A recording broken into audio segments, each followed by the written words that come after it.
Que bom que você veio. Algumas pessoas estão viajando, outras receberam convites para participarem nas igrejas vizinhas, que também é importante, mas o fato de você ter vindo aqui, principalmente hoje, que pela manhã estava bem frio, já é um motivo de agradecer a Deus pela sua disposição de adorá-lo aqui na sua casa, no santuário. Vocês estão de parabéns e nós louvamos a Deus por isso. E você que está aí online, na certeza de que Deus também chegará até você com as bênçãos que Ele tem reservado para nós aqui no santuário. Então, fique em contato, fique conectado, porque a mensagem de hoje, com certeza, vai ajudar você no seu crescimento, no seu relacionamento com esse Deus maravilhoso. Muito bem, e falando isso, eu queria convidar os que estão aqui no santuário para se cumprimentarem. Sempre é bom dizer um bom dia, dar um abraço, não é isso? Vamos fazer isso? Fiquem de pé, olhem para frente, para trás, para os lados. Que Deus abençoe vocês.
Feliz sábado a todos.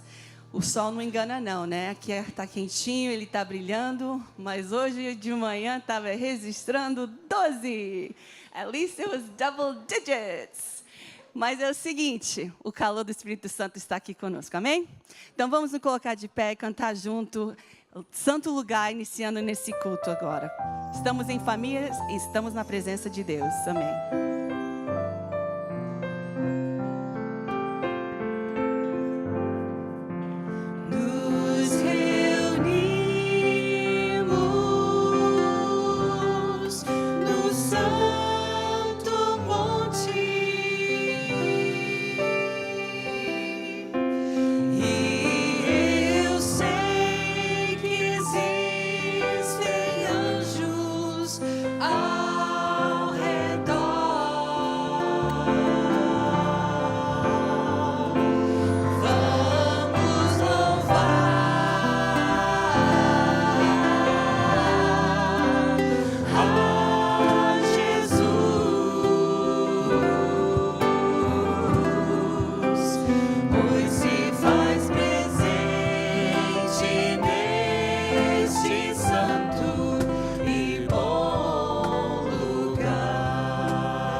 Grandioso Deus, bondoso Pai, aqui estamos, pois reconhecemos que o Senhor é soberano sobre as nossas vidas e queremos colocar a nossa vida inteiramente a Ti, Senhor, para Te servir. Aceita-nos, Senhor.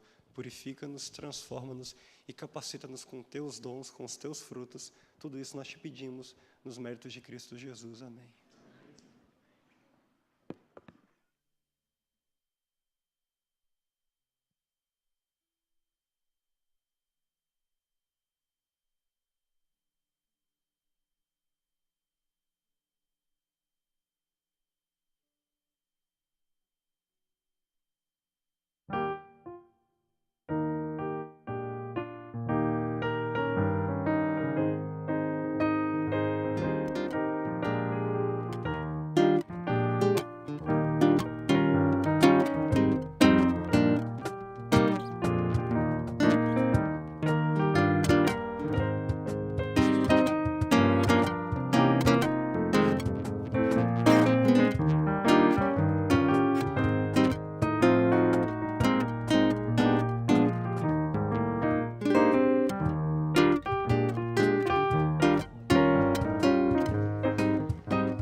Passou tanto tempo, já desacostumaram, né?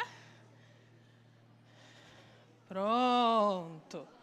Vamos sentar? Senta ali, Nicolau. Não? Olha só. Bom sábado para vocês. Tudo bem? Crianças, bom sábado, meninas. Estão bem? Ah, a tia chegou, tia doidona. Olha só. Hoje a tia vai contar uma história bem interessante.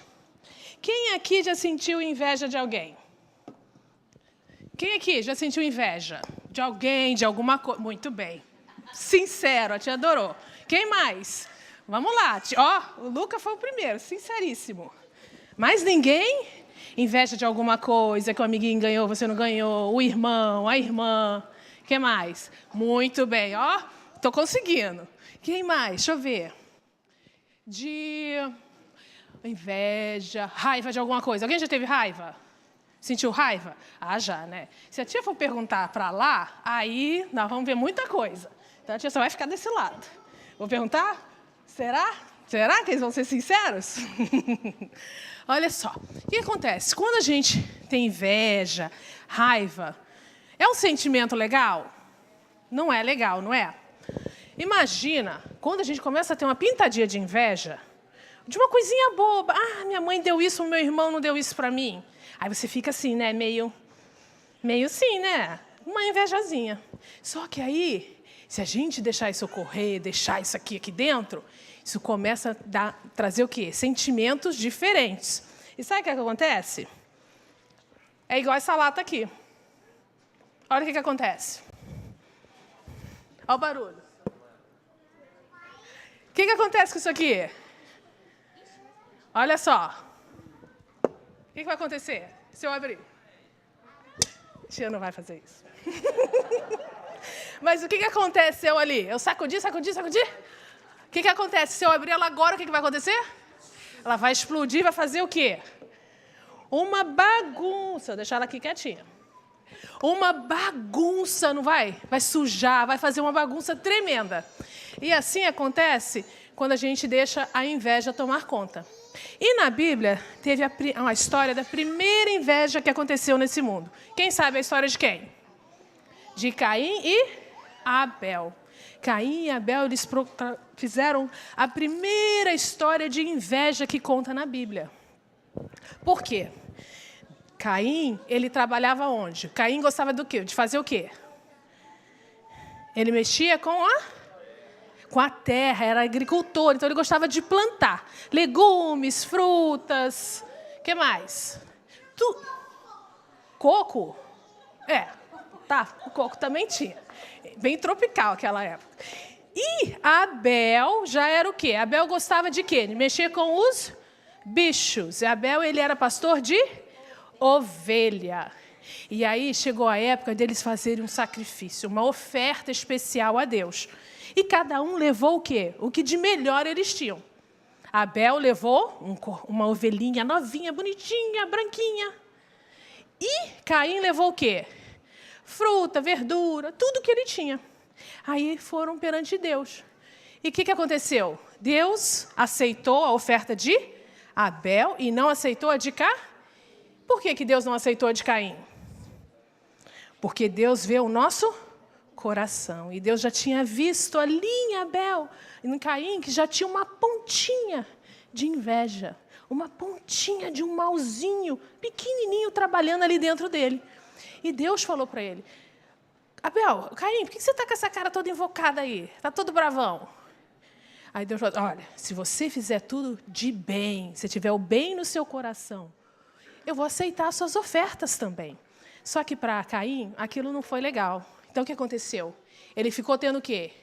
Inveja, ciúmes do irmão. E aquilo começou a fazer o quê? A borbulhar dentro dele. E ficou crescendo, crescendo, crescendo, até que explodiu. Ele foi, fez um plano, chamou o seu irmão. E o que aconteceu que ele fez com Abel? O que ele fez com Abel? Matou Abel. E além de ter matado, o que ele fez com Deus? Mentiu, porque Deus perguntou, Caim, cadê teu irmão? Caim falou assim, ué, eu não sei do meu irmão? Eu sou, por acaso, o guarda-costas do meu irmão? Segurança? Não, não sou. O que ele fez? Além de mentir, ainda zombou de Deus. E aí Deus, o quê? Expulsou ele de onde ele estava e mostrou o quê? Pôs uma marca nele para qualquer pessoa que visse ia saber o que ele tinha feito de errado. E isso foi tudo culpa por quê? De um sentimento bobinho, uma coisinha assim, que ele deixou acontecer, crescer, crescer, crescer, e chegar ao ponto de explodir e fazer coisas erradas. E quando a gente deixa a inveja, a raiva, o ciúme tomar conta, a gente acaba falando coisas que não devem, acabamos fazendo coisas que não queríamos fazer, só que não tem como voltar. Não é? Então, nós temos que tomar muito cuidado e fazer uma coisa bem prática. Olha só. O que aconteceu com a lata quando eu fiz?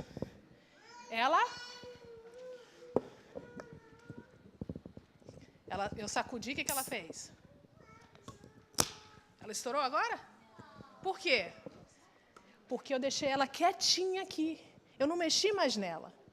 E assim acontece com a gente. Quando a gente está com uma raiva, uma inveja, está bravo com alguma coisa, se a gente step back, ficar quietinho, pedir a Deus, para Deus tirar aquele sentimento doidão que está dentro da gente, Deus acalma tudo lá dentro e acontece isso aqui, ó. A gente não vai explodir e não vai acontecer nada pior. Então, que a gente possa aprender. Vocês vão crescer e passar por situações que vão fazer vocês ficarem bravos com alguma coisa. Mas a gente lembre sempre. Oi, amor, já vou. Vamos lembrar sempre de quê? Da história de Caim e Abel e da latinha aqui da tia. Aí vocês vão lembrar. Talvez vocês vejam. Não, porque senão vai dar errado, não é? Então, que a gente possa sempre lembrar de pedir a Deus para nos acalmar, deixar todo mundo tranquilo, para que, nas situações que a vida trazer, a gente possa saber fazer da melhor maneira possível. Tá bom? Então, vamos orar agora? Vamos fechar os olhos, fazer oração? Você quer orar? Então, vem, meu amor.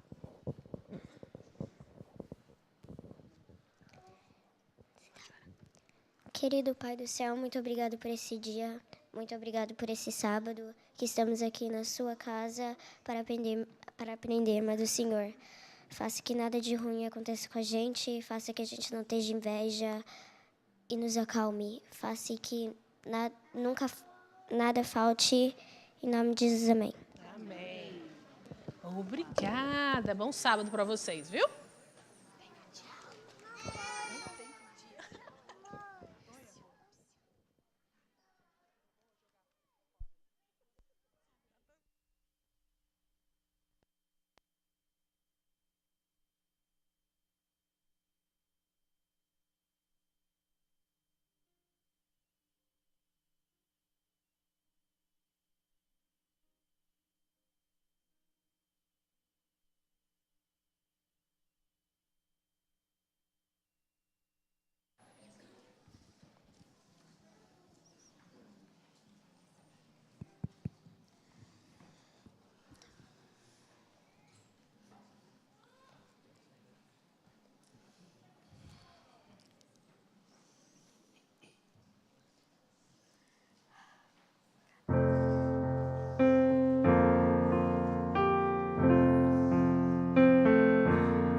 Você já foi a alguma igreja alguma vez, ou até essa aqui mesmo, e não teve uma mensagem musical? Ou não teve a historinha para as crianças? Mas vocês se lembram, se alguma vez no culto esqueceram de vir aqui e solicitar as ofertas? Parece que essa parte ninguém esquece, né? Quem está coordenando. Mas deixa eu dizer para vocês que a oferta que é solicitada aqui, ela é útil, é necessária, é importante, porque é para manter aqui esse ambiente, não? E as outras partes do edifício, tanto interno como também na parte externa, equipamentos, essas coisas todas. Mas você e eu não deveríamos olhar, focar nesse aspecto, de que eu estou doando porque precisa trocar o carpete, estou doando porque precisa trocar aqui as máquinas de aquecimento, ou trocar lâmpadas do telhado. Não, eu estou doando porque eu reconheço o doador, aquele que fez com que esses recursos chegassem à minha mão. E Ele é meu Deus. Ele é o que provê tudo para a minha vida. Quando você olha nesse direcionamento, aí você vai se expressar como o salmista. Ele disse assim: alegrei-me quando me disseram, vamos à casa do Senhor. Porque torna-se um prazer. E com esse prazer realizado, a casa de Deus, a igreja, não terá falta de nada. Já pensou nisso? Pensa bem, na sua fidelidade, no prazer de doar, no prazer de reconhecer a soberania de Deus na sua vida. Você sabia que nem todos nós temos o prazer de adorar nesse aspecto, nesse contexto, da fidelidade, de devolver o dízimo e oferecer doações, ofertas? Infelizmente, mas é a realidade, somos vários que temos esse conceito. Não vai fazer diferença. Mas se você adotar esse princípio que Deus estabeleceu na sua palavra, eu lhe garanto, a sua vida não vai piorar e muita coisa vai melhorar lá e aqui dentro. Dê uma oportunidade aos diáconos, para que através deles você seja mais abençoado ainda.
Deus nosso Pai, agradecemos pela provisão, pelas nossas necessidades, para que nossas necessidades sejam satisfeitas. E agradecemos pelo desejo que Tu coloques no nosso coração, para que através das nossas dádivas não haja falta de mantimento na Tua causa.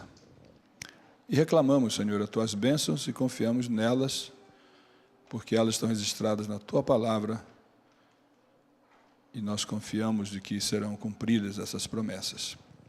Rogamos agradecidos em nome de Jesus. Amém. A oradora de hoje é a irmã Sônia Rigoli Santos. Ela foi diretora do Ministério da Mulher, da Criança e do Adolescente na União Central Brasileira, lá em São Paulo. Também diretora da FAM. A FAM é a associação na área ministerial que nós temos para dar atenção especial às esposas de pastores e também de anciãos. É um privilégio ter a irmã aqui com a gente, né? E depois do louvor, então, estaremos ouvindo a palavra de Deus através da irmã Sônia.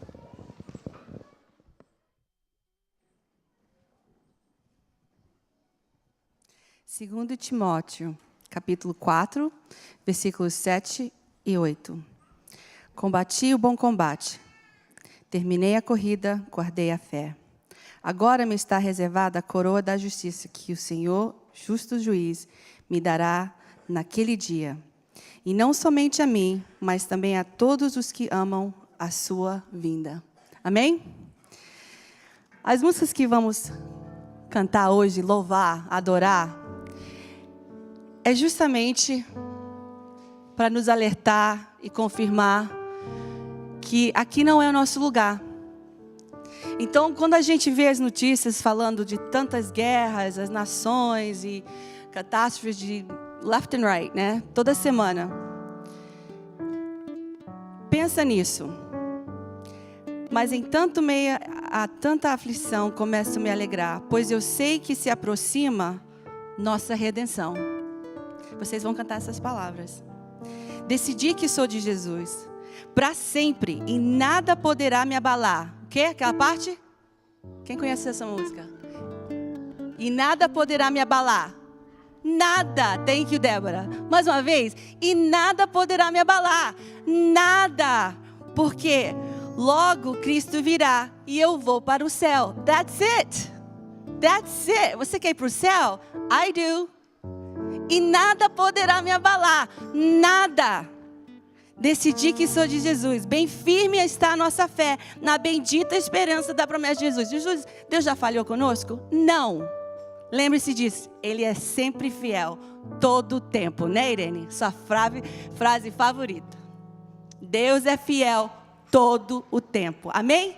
Então, deixa o mundo para trás. Deixa o que você vai te abalar. Eu vou para o céu. Decidi, sou de Jesus. Pronto. That's it. Period. Let's sing.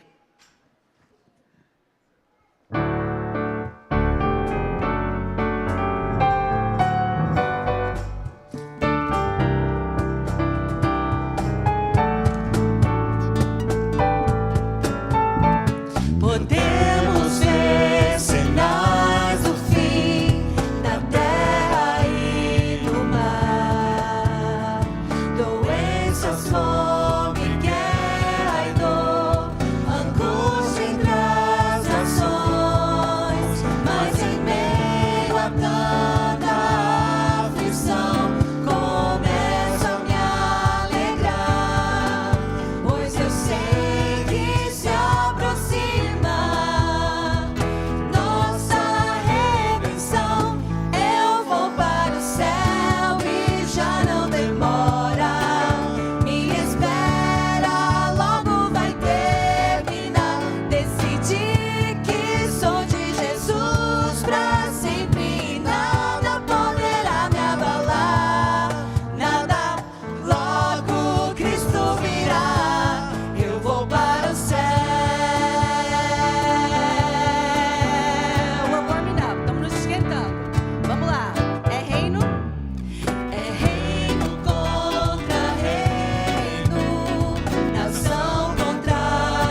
Jesus na frente. Não volto mais, não volto mais. Estou seguindo a Jesus Cristo.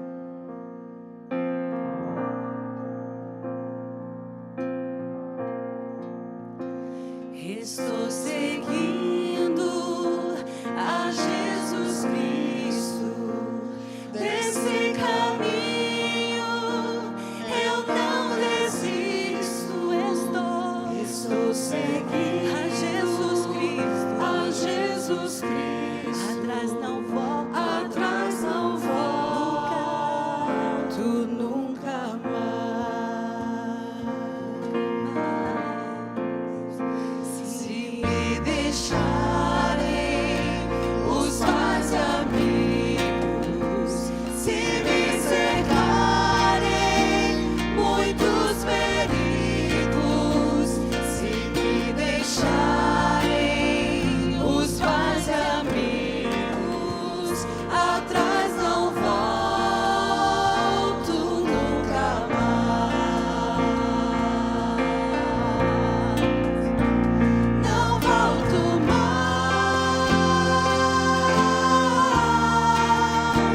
Não volto mais. Não volto mais.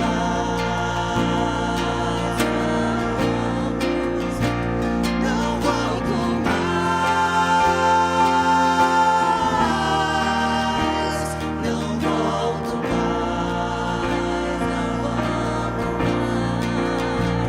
Não volto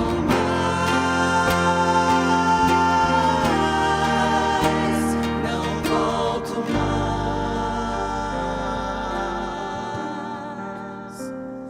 Atrás o mundo, Jesus à frente, Jesus o guia, onipotente. Atrás o mundo, Jesus à frente, atrás não volto nunca mais.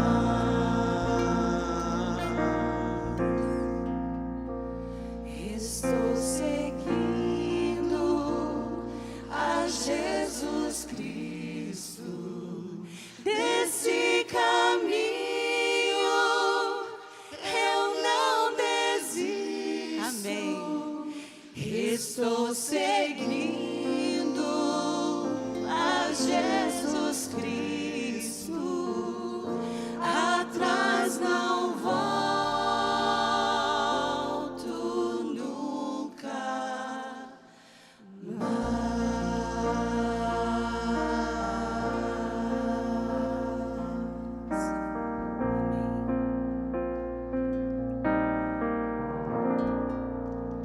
Então Jesus disse aos seus discípulos: se alguém quiser acompanhar-me, neguem-se a si mesmo. Tome a sua cruz e siga-me. Pois quem quiser a salva e a sua vida, me segue, perderá sozinho. Mas quem perder a sua vida por minha causa, a encontrará. Pois o que adiantará o homem ganhar o mundo inteiro e perder a sua alma? Ou o que o homem poderá dar em troca da sua alma? Pois o Filho do Homem virá na glória do seu Pai e com os seus anjos, e então recompensará a cada um de acordo com o que tenha feito. Todos temos lutas, mas o que você vai dar em troca da salvação? É um trabalho? É os estudos? É os relacionamentos? O melhor lugar do mundo não é só estar no céu. É agora. É nossa preparação, na nossa jornada para estar no céu. É aos pés do Salvador. Que isso seja um canto que coloca as coisas em perspective. As prioridades. O nosso lugar melhor do mundo é hoje. Parabéns a você que está aqui adorando e louvando ao seu Criador. Está aos pés do Criador, aos pés do Salvador. Vamos louvar junto? Fiquemos de pé. E também com a promessa que juntos vamos estar naquele lugar preparado, no céu, para a eternidade.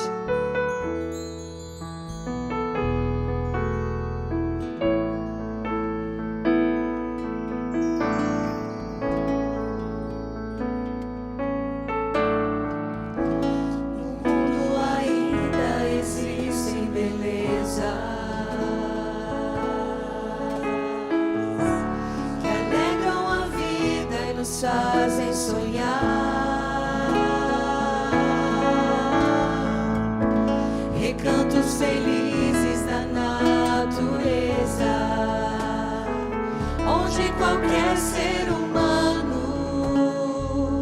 gostaria de estar, mas de todos os lugares, o mais bonito, inspirador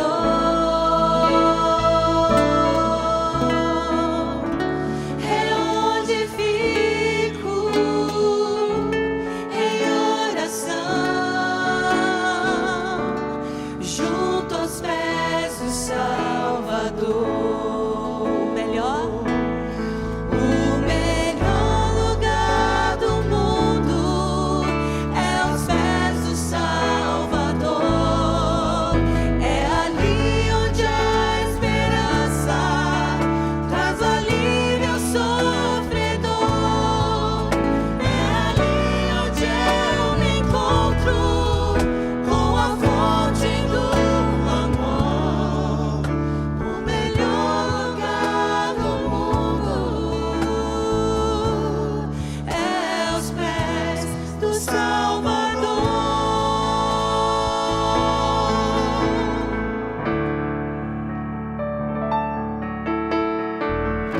Sonhamos com casas que tenham conforto, talvez numa encosta com vista pro mar, mas as maravilhas não fazem sentido. Por quê? Se Cristo não está aonde? em primeiro lugar,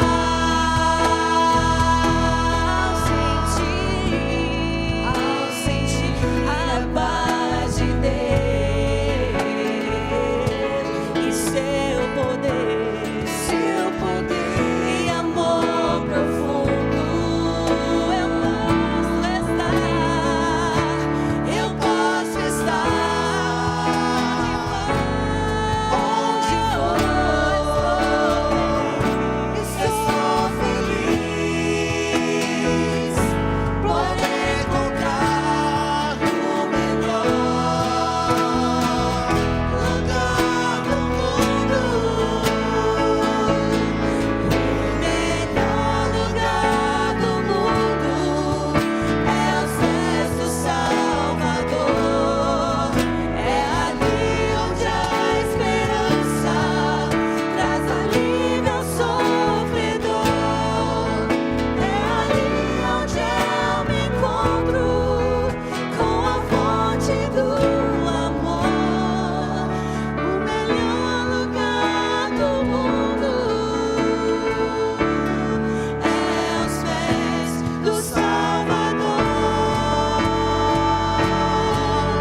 É ali onde eu me encontro com a fonte do amor. O melhor lugar do mundo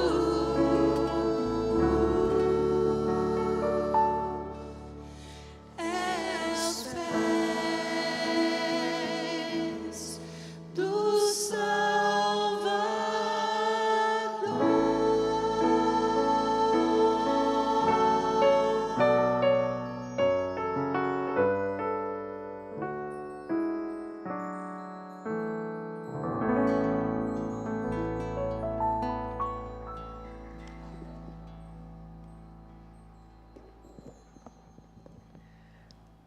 Nós estamos felizes e agradecidos porque Deus deu essa oportunidade para nós estarmos aqui na igreja hoje.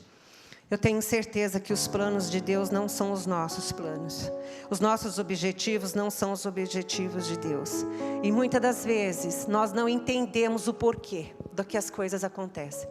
Não entendemos o porquê que Deus faz a gente chegar até o limite da nossa paciência, até o limite nosso, mas Deus fala assim: espera, calma, estou no controle, eu sou fiel o tempo todo e todo o tempo. Não desanime. O Senhor me examina. O Senhor é o meu refúgio e minha fortaleza. Socorro bem presente nas tribulações. Às vezes nós estamos no fundo do poço e nós vemos uma luz pequenininha. É Deus que está ali ao nosso lado. Muitas vezes não entendemos por que passamos dificuldades financeiras. Não entendemos por que a casa pega fogo. Essa semana eu recebi uma notícia. A minha casa pegou fogo. Eu não tenho mais nada, só com a roupa do corpo, eu e meus filhos. Não tenho nada mais. Por que Deus permitiu que aquela casa pegasse fogo? Por que os pais perdem os filhos? Nós temos a Bia e o Tiago, que perdeu o bebezinho. Ela estava de 6 meses. Por que, Senhor? Por que o Senhor permitiu que esse bebezinho não nascesse e fosse a alegria dos pais? Mas nós devemos louvar a Deus na tristeza, na alegria. Não importa as condições a qual nós estejamos. Quando nosso pensamento chegou no auge, Deus já está com os planos prontos.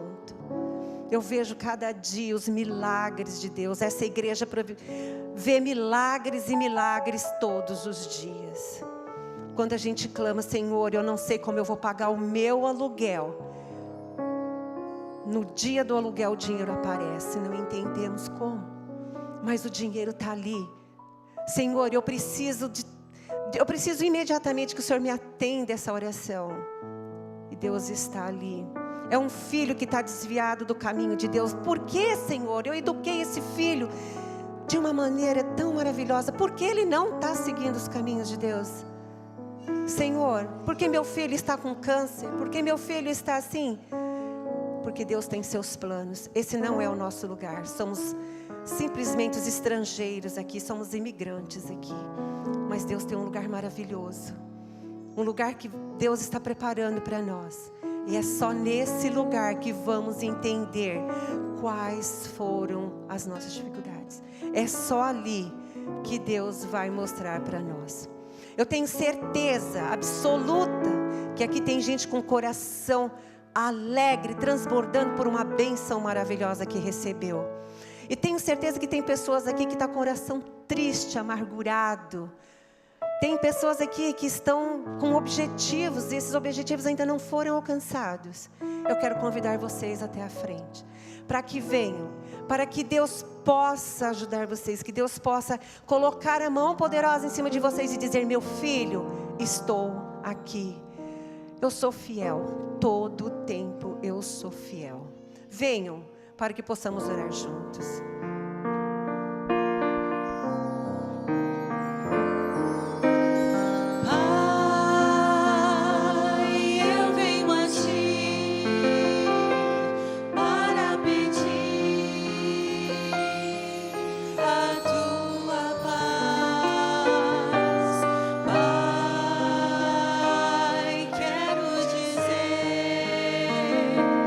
Que teu amor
Deus meu, meu amado Pai, eu te agradeço por saberes tudo sobre mim e ainda assim me amas. Conheces meus pensamentos, os meus erros e ainda assim me chamas teu. Obrigado porque estás sempre me ensinando e me guiando, confortando e restaurando. Tu me conheces melhor do que eu mesmo, Senhor. Ajuda-me a conhecer-te melhor. Preciso passar mais tempo contigo, preciso orar mais, preciso ler mais a Bíblia. Dirija a minha vida neste dia e todos os dias, Senhor. Nos desafios, nos sonhos, projetos e quando surgirem as dificuldades e os problemas, por favor, não me deixes tropeçar ou desanimar. Quero continuar confiando em Ti. Entrego, Senhor, tudo em Tuas mãos nesse momento. Conforte os nossos corações, as nossas vidas, principalmente a Bia e o Tiago, que nesse momento estão passando por uma dor, Senhor. Toma eles em Teus braços. Nós entendemos os Seus planos, mas eu tenho certeza que o Senhor tem planos muito melhores para eles e que eles possam, Senhor, compreender a Sua misericórdia. Pai querido, estamos aqui porque Te amamos, estamos aqui porque precisamos de Ti. Por isso, entrego tudo em Tuas mãos. Faça a Tua vontade, não a nossa. Queremos estar no céu, Senhor. É lá que almejamos ir. Ajude a não olharmos para trás, mas somente olhar para frente. O rio nunca volta por onde ele passou, mas ele tem um rumo, ele vai em frente. E ali é o que nós queremos, Senhor, estar em frente contigo, Senhor. Que nós possamos ser batizados com Teu Santo Espírito neste momento e todos os momentos da nossa vida. Entrego tudo em Tuas mãos, em nome de Jesus, que derramou Seu sangue precioso na cruz do Calvário. Te amo muito, Pai. Amém.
Primeiramente, eu gostaria de desejar a todos um sábado feliz.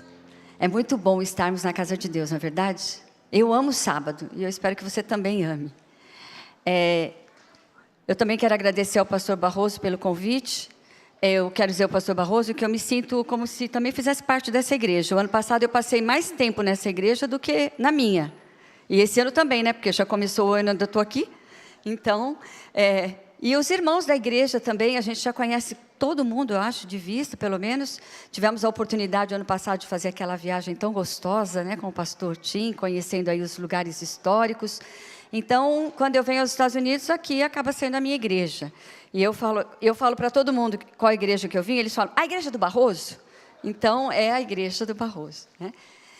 Nesta manhã, eu gostaria de pedir para você que pensasse um minuto, qual é o seu verso predileto? Eu acho que todo mundo tem um verso predileto, não é verdade?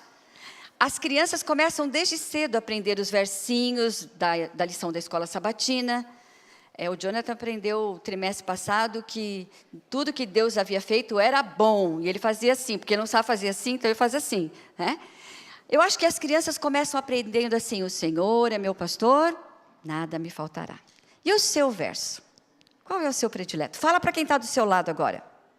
Pode falar.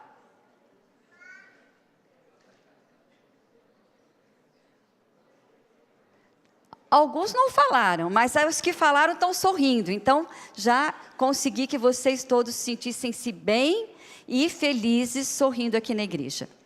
A gente escolhe um verso normalmente porque ele fala ao nosso coração. Tem um significado, não é?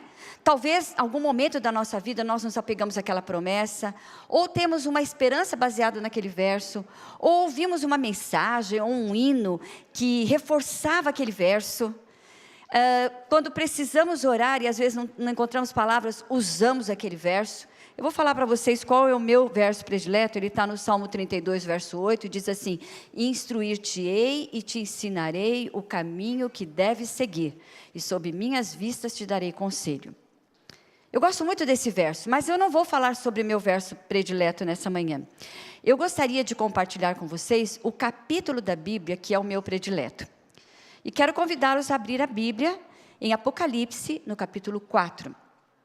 Eu não vou fazer aqui um estudo apocalíptico, né, profético, mas eu quero tirar algumas lições deste capítulo, que para mim é um capítulo maravilhoso, porque eu consigo descobrir coisas maravilhosas através dele. E ao final da mensagem, eu gostaria que você tivesse essa mesma expectativa sobre esse verso. Quem sabe vocês acabam aí colocando esse capítulo como seu predileto também. Vamos ler Apocalipse, capítulo 4, verso 1. Diz assim: depois dessas coisas olhei, e eis não somente uma porta aberta no céu, como também a primeira voz que ouvi como de trombeta ao falar comigo, dizendo: sobe para aqui e te mostrarei o que deve acontecer depois dessas coisas. Sempre que a gente caminha, a gente não caminha olhando para cima, não é? Mas se você caminhasse olhando para cima, tenho certeza que tanto você quanto eu não veríamos uma porta aberta. Mas Deus fala, e na realidade Jesus está falando com João, porque a primeira voz que João ouve no livro do Apocalipse é a voz de Jesus. Ele ouve esse convite: sobe aqui, eu vou te mostrar. E aí no verso 2 diz assim: imediatamente eu me achei em espírito, e eis armado no céu um trono, e no trono alguém sentado. A Bíblia fala no livro de Jó, no capítulo 33, verso 15, que Deus, ele fala ao homem de duas maneiras, aos seus profetas. Ele fala por sonhos ou por visões. O sonho, todos nós sonhamos, sabemos o que é isso, o que significa. Você está na sua cama e de repente você pode estar em outros lugares, fazendo algumas coisas. E às vezes o sonho é bom, e quando termina você fala: que pena que era um sonho. Mas às vezes o sonho é ruim, e essa semana mesmo eu tive um sonho, não lembro o que era, mas foi um sonho ruim, e eu dizia assim: ainda bem que é um sonho, ainda bem que é um sonho. E quando acordei, eu falei: ai, que bom que era um sonho. Não é? Só que na visão é a mesma coisa do sonho, mas diferente do sonho, a pessoa não está dormindo, ela está acordada. Só que o profeta, ele começa a ver algumas coisas à sua frente. E essas coisas que ele vê, vão se passando, aquelas cenas, tudo que acontece em volta dele, ele não enxerga. Ele fixa os olhos na cena que está sendo mostrada para ele por Deus, e tudo mais passa despercebido. Através do que lemos aqui, que João diz: em espírito, eu me achei no céu, e vi ali um trono armado, podemos saber que João estava tendo uma visão. Ou seja, ele não estava mesmo lá no céu. Ele não viu, ele não passou por uma porta no céu. Ele viu uma porta se abrindo no céu, Jesus o convidou, ele passou por ela e de repente estava diante do trono de Deus. E o que ele viu lá, diante do trono de Deus? Verso 3. Aliás, ele já disse no verso 2 que ele viu alguém assentado. E no verso 3 diz assim: e esse que se acha sentado é semelhante no aspecto à pedra de jaspe e de sardônio. E ao redor do trono há um arco-íris semelhante no aspecto à esmeralda. É interessante que João, ele olha o trono, mas ele não descreve a figura de quem está sentado no trono. Por quê? Porque há um brilho tão forte que ofusca a visão. Ele consegue ver apenas o brilho. E é interessante as cores das pedras que ele coloca aqui. São pedras semi-preciosas, o jaspe e o sardônio. O jaspe tem de várias cores, mas normalmente de cor amarelada. E o sardônio é uma pedra semi-preciosa de cor avermelhada. Agora eu vou fazer uma pergunta. Que elemento da natureza brilha em cores amarelo e vermelho? Eu já ouvi alguém falando. Que elemento da natureza brilha em cores amarelo e vermelho? O fogo. E não é interessante que na Bíblia, várias vezes, Deus se apresenta com essa figura, através dessa figura do fogo? Por exemplo, o povo de Israel no deserto, em cima do monte, fumegava, não é verdade? Moisés, a sarça ardente, era uma sarça, era fogo que não consumia aquela sarça. Por que será que Deus se apresenta assim? Bom, eu não sei, mas a Bíblia também fala que Deus é fogo consumidor. Eu sei que o fogo tem um grande poder. Talvez seja por isso que Deus é representado através do fogo, para mostrar o seu grande poder. Uma pequena faísca faz uma grande destruição. Isso pode dar para a gente assim, um certo medo, então, de Deus, se Ele é fogo. Mas a Bíblia diz que Deus usa essa figura de Deus como o fogo para mostrar o seu grande poder, que Deus é todo-poderoso. Então, se você tem alguma dificuldade, como disse a Irene hoje na oração, se você tem algum problema, saiba que sentado no centro do universo, no trono do universo, está um Deus que é todo-poderoso. Um Deus que pode tudo. E quando a gente diz tudo, é tudo mesmo. As grandes e as pequenas coisas, tudo. Deus pode qualquer coisa. Agora, o fogo mostra também para nós que esse Deus poderoso, Ele tem o controle de todas as situações. Ele tem o controle de tudo. Por isso que não é um fogo que sai destruindo. Ele está restrito a um lugar. E interessante que atrás do trono, João diz que viu um arco-íris.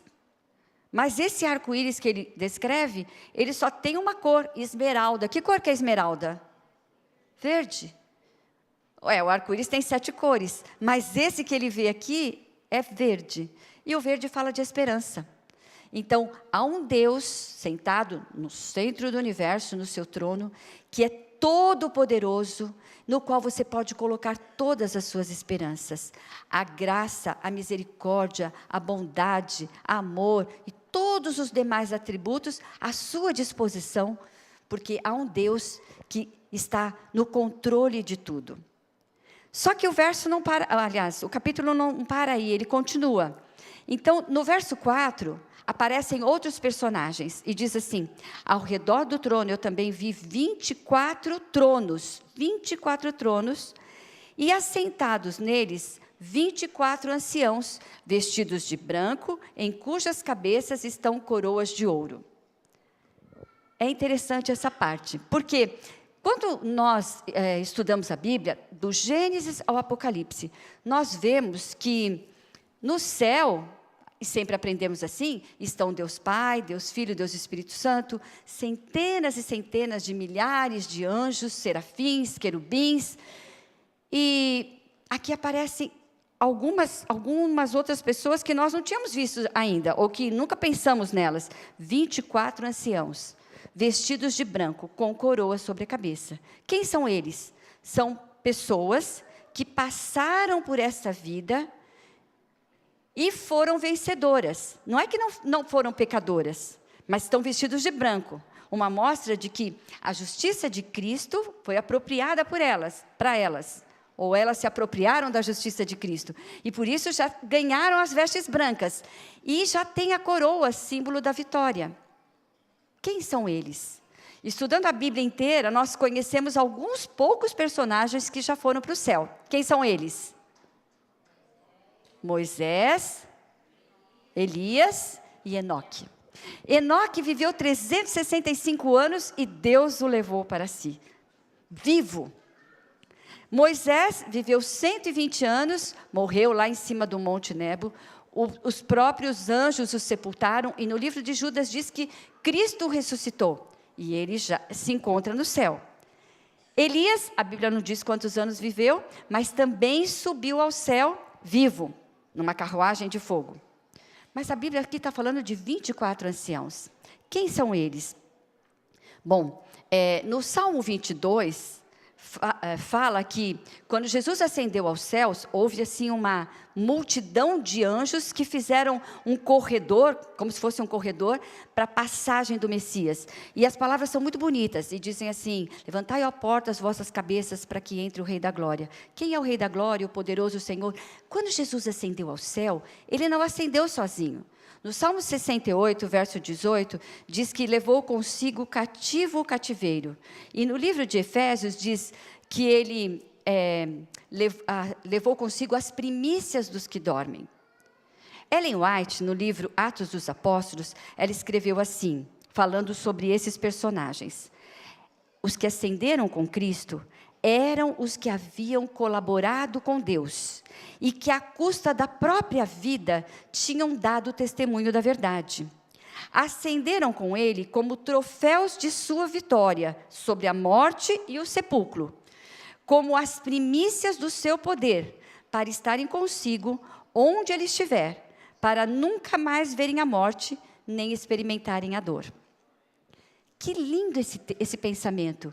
E quem são eles? Aqui diz que nós não sabemos quem são, mas na Bíblia conta para a gente, no livro de Mateus, não vamos ler o texto, verso 27, 52 a 53, que quando Jesus morreu, quando ele expirou na cruz, ele disse: está consumado. Houve um grande terremoto, e alguns dos santos que dormiam ressuscitaram, e eles ascenderam com Cristo, nesses versos que eu falei para vocês, e nesse texto que nós acabamos de ler.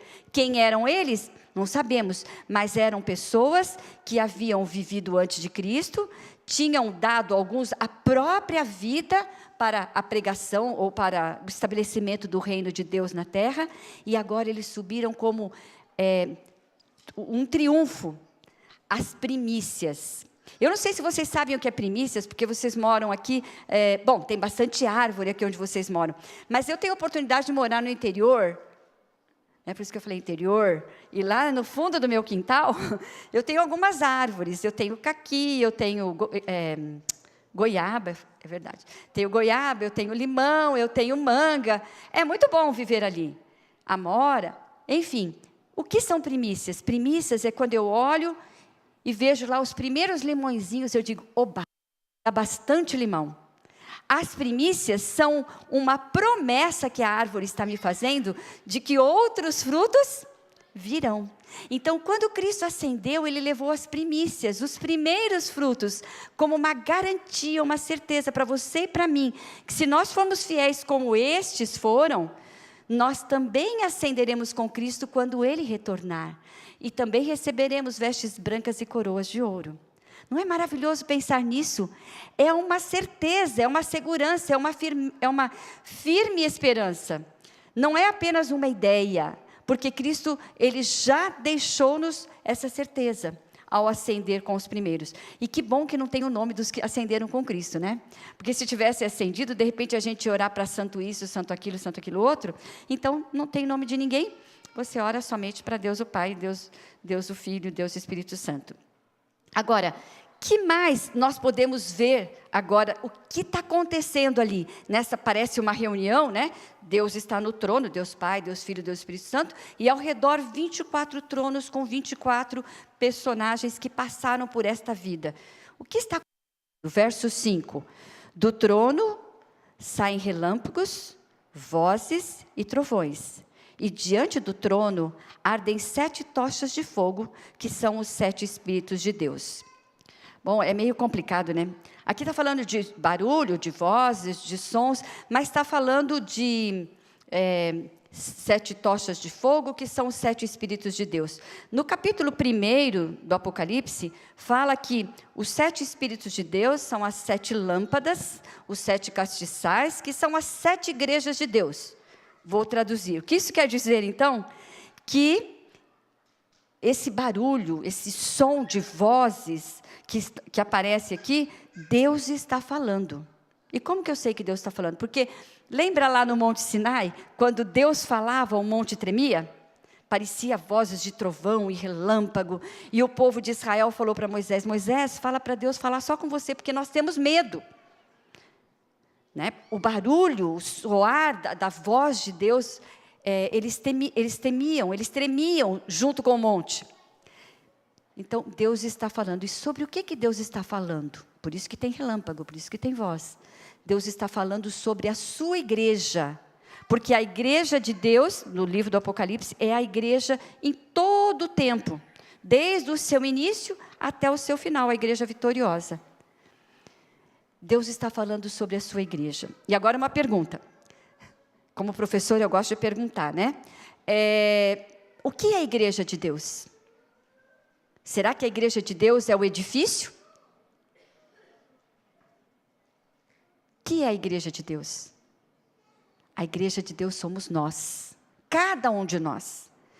Você já parou para imaginar que lá no céu, todos os seres estão olhando para a terra e estão falando sobre os filhos de Deus, sobre a igreja de Deus, sobre você? Porque todo o céu está interessado na nossa salvação. Então, tudo o que acontece na terra, reflete no céu. E por isso o título dessa manhã, a maior do universo. Sabe, eu imagino o céu, pastor, pode parecer meio profano, mas eu vou ilustrar assim, ó. Eu imagino o céu mais ou menos assim, como se fosse um grande estádio de futebol. Eu vou falar futebol porque no Brasil é o que dá mais ibope, né? E casa cheia, né? E cada um de nós, a igreja de Deus, somos os jogadores. Nós estamos no meio do gramado.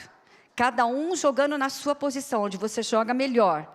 Por isso que ninguém pode vestir a sua camisa. Ou seja, você nasceu no lugar, vive, trabalha, no lugar onde você teria melhor condição de se salvar. Por isso você está onde está. E tudo que acontece lá no gramado, a torcida reage. Pode parecer profano, mas eu tenho um texto para mostrar isso. Primeiro eu vou explicar através de uma cena bíblica. Pensa comigo na história de Abraão.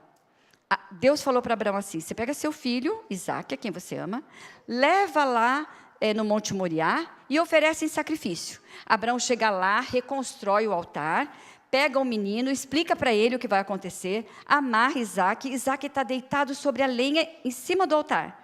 E Abraão já tem o cutelo na mão, pronto para desferir o golpe mortal. Nesse momento, se Abraão pudesse enxergar o mundo espiritual, que nós não vemos, mas que existe, porque o apóstolo Paulo diz que há uma nuvem de testemunhas, né? E ele fala do mundo espiritual que nós não vemos, mas se pudesse abrir a cortina que separa o mundo real do mundo espiritual, ele veria a seguinte cena: o céu inteiro contemplava com espanto e admiração a estrita obediência de Abraão. Era um homem, Abraão, lá em cima do monte, e todo o céu inteiro, estava contemplando com espanto e admiração aquela cena.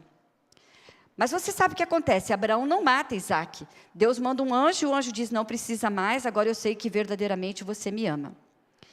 Se Abraão pudesse ver e abrisse a cortina, né, que separa o mundo real do mundo espiritual, o que ele veria? O final do texto. O céu todo aplaudiu sua fidelidade e compreenderam mais claramente a maravilhosa providência que Deus tomara para a salvação do homem. O céu inteiro aplaudiu. Por isso que eu imagino como uma grande torcida, a maior torcida no universo. E eles estão torcendo pelo quê? Pela nossa salvação. Todo o céu está interessado na nossa salvação. Desde que o homem pecou, quando o homem pecou, Ellen White diz no livro História da Redenção que todo o céu pranteou. Imagine todos os anjos chorando. Ela diz que os anjos encheram-se de tristeza e prantearam. Por quê? Porque Adão e Eva haviam pecado e agora deveriam morrer. Os anjos estavam tão interessados na salvação do homem que se podia encontrar entre eles os que deixariam a sua glória e dariam a vida para que o homem não viesse a perecer. Os anjos estão interessados na nossa salvação. Deus Pai, nós sabemos disso, não é? Porque Deus amou o mundo de tal maneira que deu. E deu o que tinha de mais precioso, o seu Filho unigênito. Foi mesmo uma luta para o Deus do céu decidir se deixaria o homem culpado perecer ou dar seu amado filho para morrer por eles. Que Jesus está interessado na nossa salvação, ninguém duvida disso, pois ele, mesmo sendo Deus, não julgou por usurpação ser igual a Deus, antes ele esvaziou-se a si mesmo, assumindo a forma humana, e veio a ponto de morrer a morte de cruz por nós. Todo o céu está interessado na nossa salvação. O céu inteiro, tudo que acontece aqui na terra, reflete no céu. Pense em Paulo. Eu não sei se vocês fazem o ano bíblico, mas todo ano quando eu chego na minha leitura do ano bíblico, no livro de 2 Timóteo, dá um nó na garganta, porque 2 Timóteo é a última carta de Paulo. E ele está colocando seus sentimentos ali. Ele fala assim, olha, quando eu fui julgado, tinha ninguém comigo, eu estava sozinho. Aquele homem que tinha sido um bandeirante, um gigante, agora sozinho. Ele fala para Timóteo, você, quando vier, traz a minha capa, que eu deixei em Troade, porque faz frio aqui nessa prisão. E vem antes do inverno. É muito triste você ver o fim de Paulo. Aquele homem que tinha feito tanto pelo Evangelho, agora abandonado, sozinho, naquela cela escura e fria. Será? Se Paulo pudesse ver, o mundo espiritual, se fosse aberta a cortina que separa o mundo real do mundo espiritual, diz assim, todo o céu estava interessado neste único homem, agora mantido como prisioneiro, em virtude de sua fé no Filho de Deus. Se algum dia na sua vida você achar que você está sozinho, que não tem ninguém se preocupa, ninguém liga, olha eu aqui, saiba que todo o céu está interessado em você. E que você nunca está sozinho.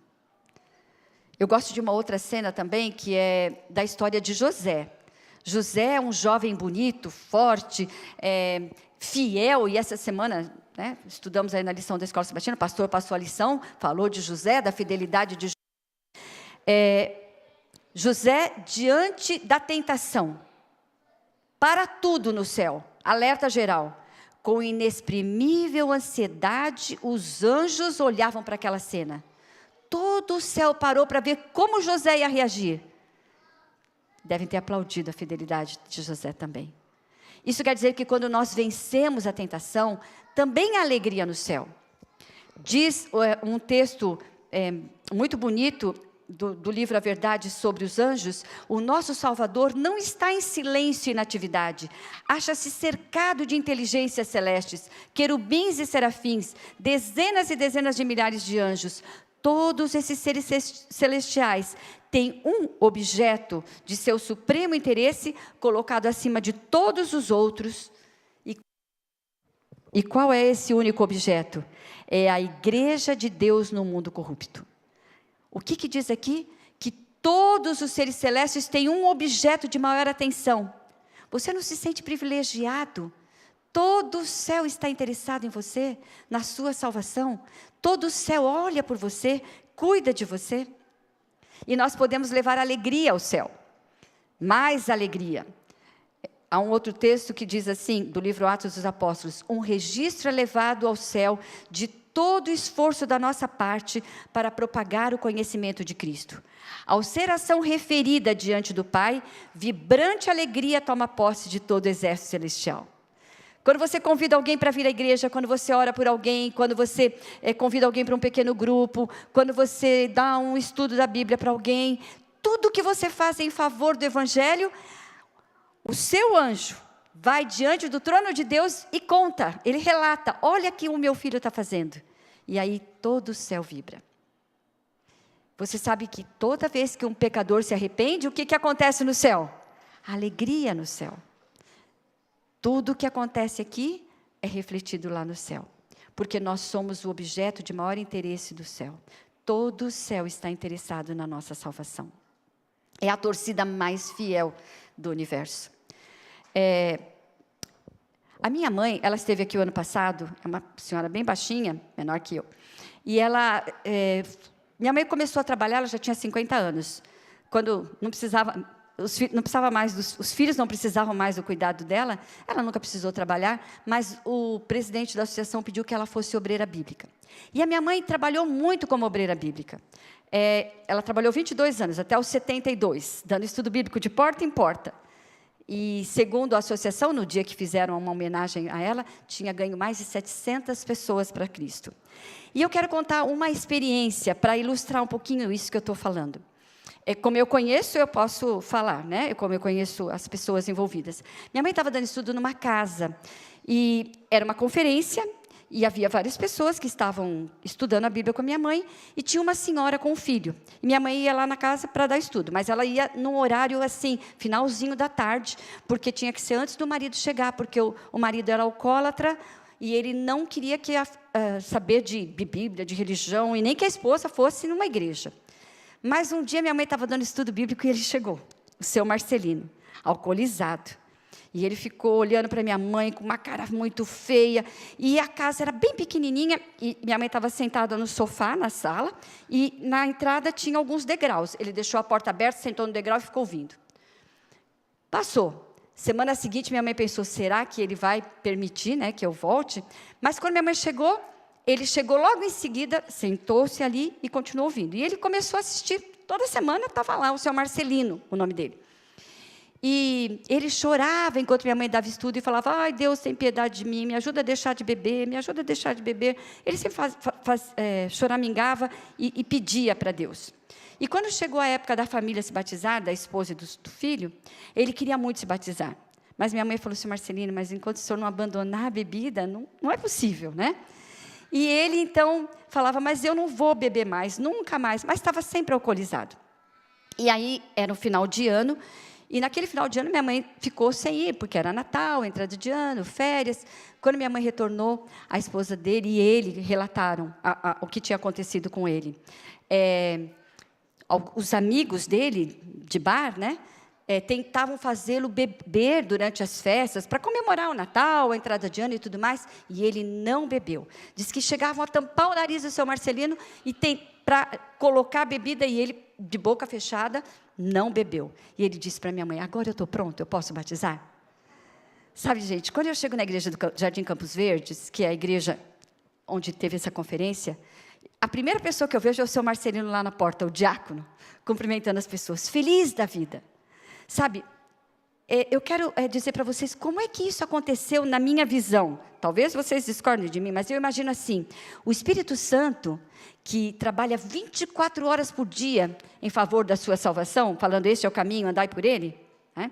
Sem se desviar nem para a direita nem para a esquerda, que ensina o caminho, a verdade e a vida para a gente, a justiça, o juízo, né?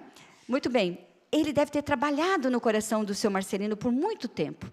E quando chegou esse momento propício, e a minha mãe foi lá para pregar o Evangelho, eu imagino que o anjo dela subiu correndo e falou, olha, a Laura está pregando para o seu Marcelino lá na casa dele.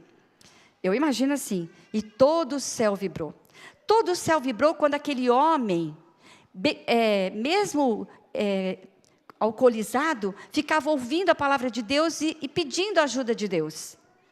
E o Espírito Santo continuou trabalhando naquele coração. E deu a ele força, porque é o Espírito Santo que nos dá domínio próprio. Então, deu domínio próprio para que ele pudesse vencer o vício. E aí, quando o seu Marcelino se batizou, todo o céu vibrou. Né? Alegria no céu por um pecador que se arrepende.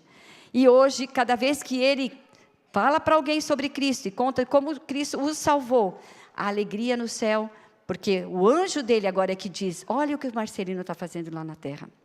Não é maravilhoso você pensar que todo o céu está olhando tudo o que você faz e pronto para te ajudar e fortalecendo a sua vontade de fazer as coisas para Cristo, de testemunhar de Cristo, de levar outras pessoas a amarem a Jesus? Eu acho lindo esse capítulo, porque eu vejo o cuidado de um Deus poderoso, grandioso, amoroso por mim, o interesse que Ele e todo o céu tem por mim. Mas sempre me leva a uma reflexão no final. E a reflexão é a seguinte, será que eu tenho tanto interesse na minha salvação quanto o céu?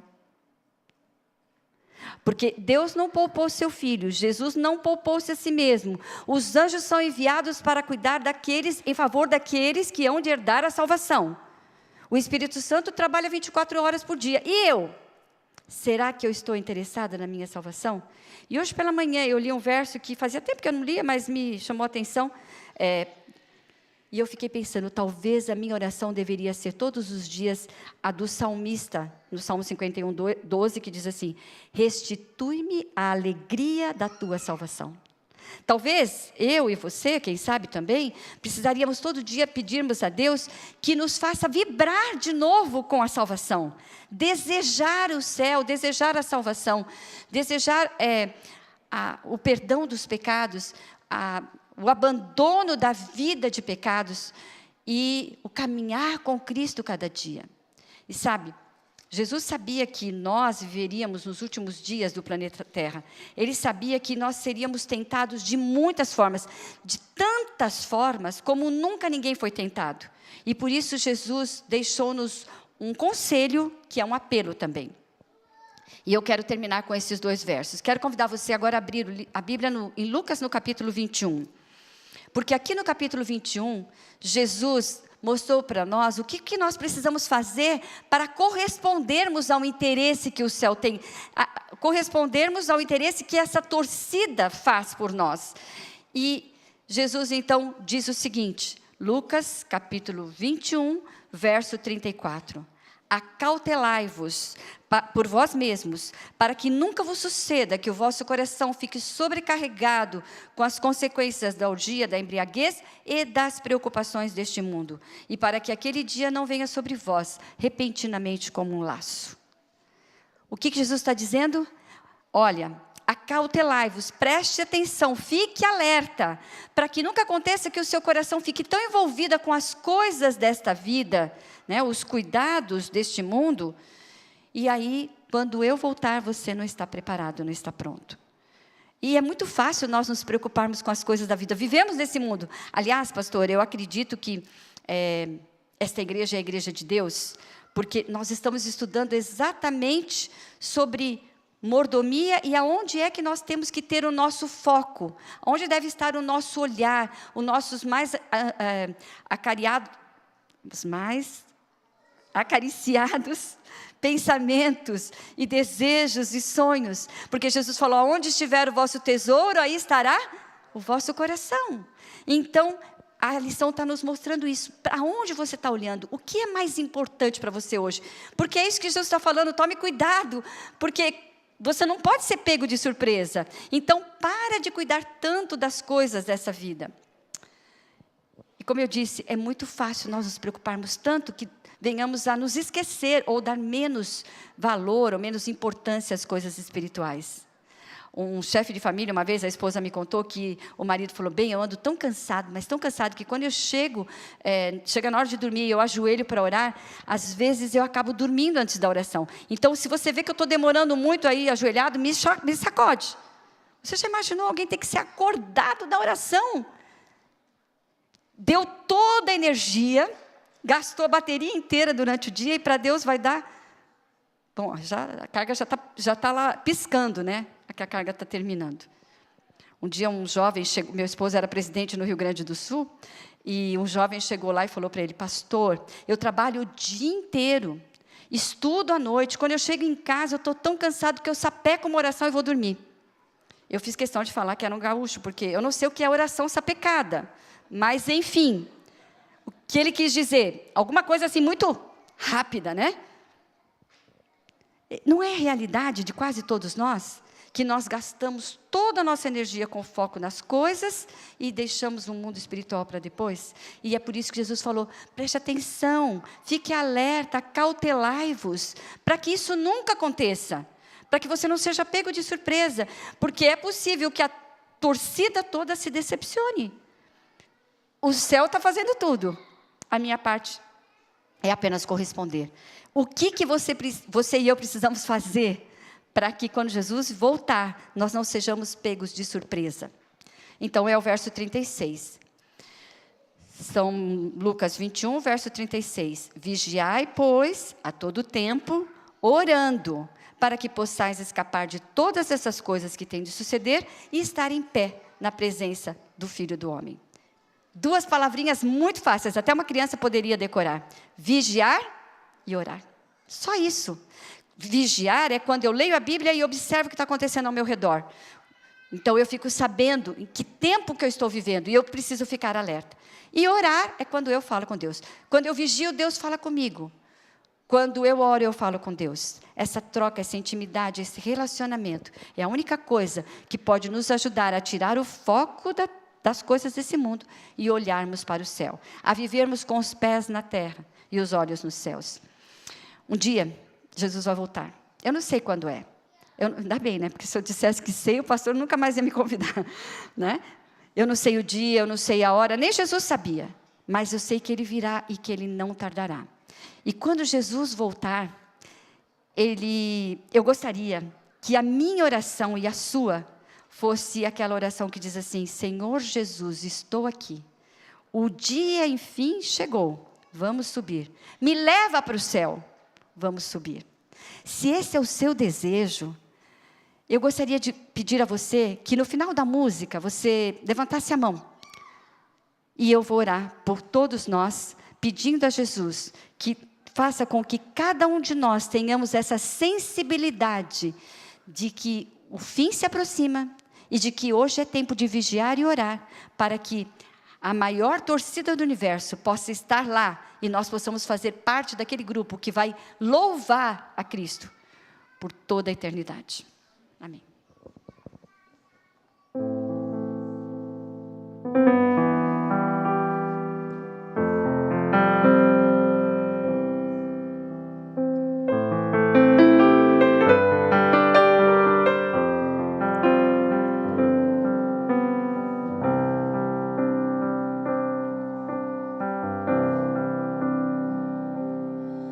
Muito tempo eu tenho ouvido da promessa de que virás para resgatar os filhos teus.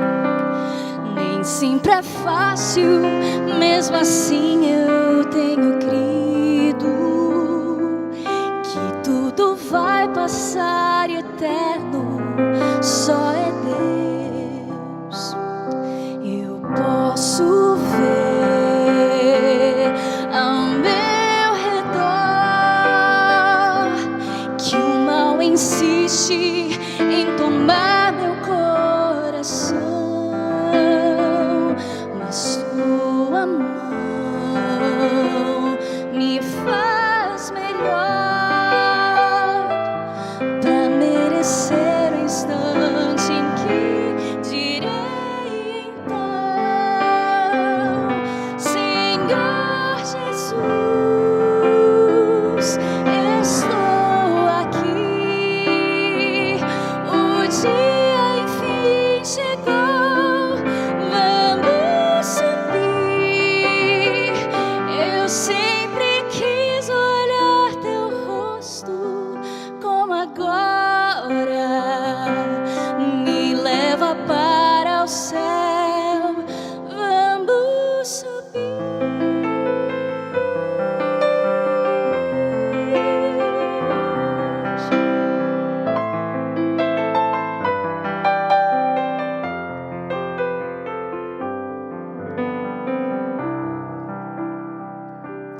Mesmo que todos os amigos se afastem e que eu seja perseguida em meu viver,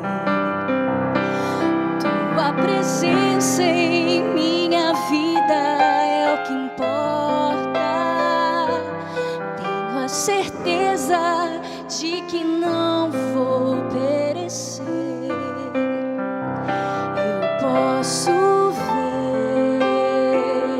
ao meu redor que o mal insiste em tomar meu coração, mas tua mão me faz melhor para merecer o instante em que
tinha pedido para levantar a mão, mas eu vou pedir que aqueles que quiserem, fiquem em pé.